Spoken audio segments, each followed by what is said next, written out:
भागवताचं महत्व भागवत नाही वर्णन करून सांगत. लक्ष द्या माझ्याकडे. स्कंद पुराण वर्णन केलेलं आहे.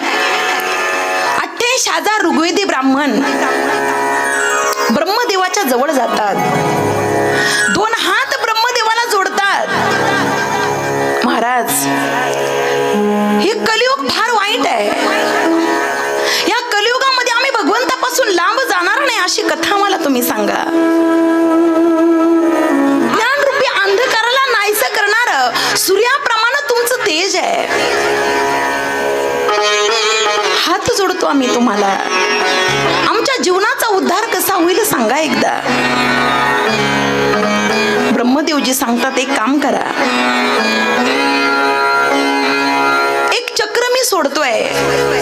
हे चक्र जिथं जाऊन त्या ठिकाणी शांत होईल, निमिषभरामध्ये शांत होईल, तिथं जाऊन तुम्ही कथा ऐका. सुतदेवजी महाराज तुम्हाला श्रीमद भागवत कथा त्या ठिकाणी सांगतील. शौनक या अक्षराचा अर्थ असा आहे, 10,000 विद्यार्थ्यांना अन्नदान आणि ज्ञानदान मोफत देणं, त्याला शौनक म्हणतात महाराज. निमिष या अक्षराचा अर्थ असा आहे, निमिषभर म्हणजे डोळ्याची पापणी लावायला जेवढा वेळ लागतो ना महाराज, तेवढाच वेळ ते चक्र जिथं जाऊन शांत झालं त्याला नैमिषारण्य म्हणतात. त्या नैमिषारण्यामध्ये 28,000 हे ऋग्वेदी ब्राह्मण शौनक ऋषी 2 हात जोडून उभे आहेत महाराज. त्यांच्यापेक्षा वयाने छोटे असणारे सुतदेवजी महाराज तिथे येतात. उंच आसन त्या ठिकाणी घातलेलं आहे. उंच आसनावर त्यांना बसवलेलं आहे आणि 2 हात जोडून शौनक ऋषी त्यांना प्रार्थना करतायत. आम्ही भगवंतापासून लांब जाणार नाही असं काहीतरी सांगा. कारण भगवंताचा वियोग आम्हाला सहन होत नाहीये. कारण वियोगाचं दुःख हे खूप मोठं आहे. सुतदेवजी महाराज म्हणतात, सांगतोय भागवताचा महिमा तुम्हाला सांगतोय. श्रीमद भागवताचा पहिला महिमा महिला मंडळ. राजा परीक्षितीला शाप त्या ठिकाणी मिळालेला आहे. गंगेच्या तीरावर राजा परीक्षिती खिन्न मनाने बसलेला आहे. शुकदेवजी महाराज तिथं येतात. राजा परीक्षितीला त्या ठिकाणी श्रीमद भागवत कथा सांगतायत. इंद्र चंद्र महेंद्र यांनी विचार केला, अरे राजाला शाप मिळालाय, 7 दिवसात राजा मरणार आहे, म्हणून राजा भागवतामृत कथा ऐकतोय. आपण जाऊ म्हटले. राजाला मरणाची भीती वाटते म्हणून राजा कथा ऐकतोय.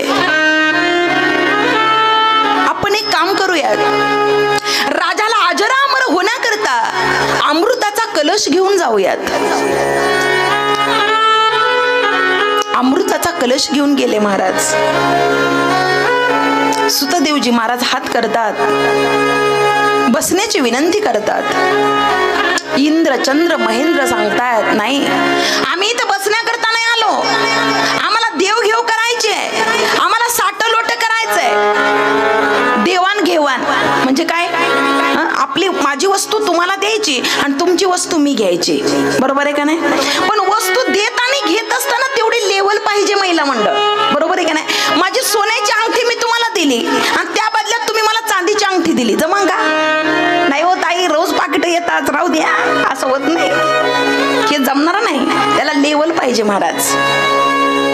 इंद्रचंद्र महेंद्र म्हणतायत, एक काम करा, हा अमृताचा कलश राजाला द्या, राजा अजरामर होईल आणि आम्हाला ही भागवत अमृत द्या, आम्हाला ही कथा श्रवण करायचे.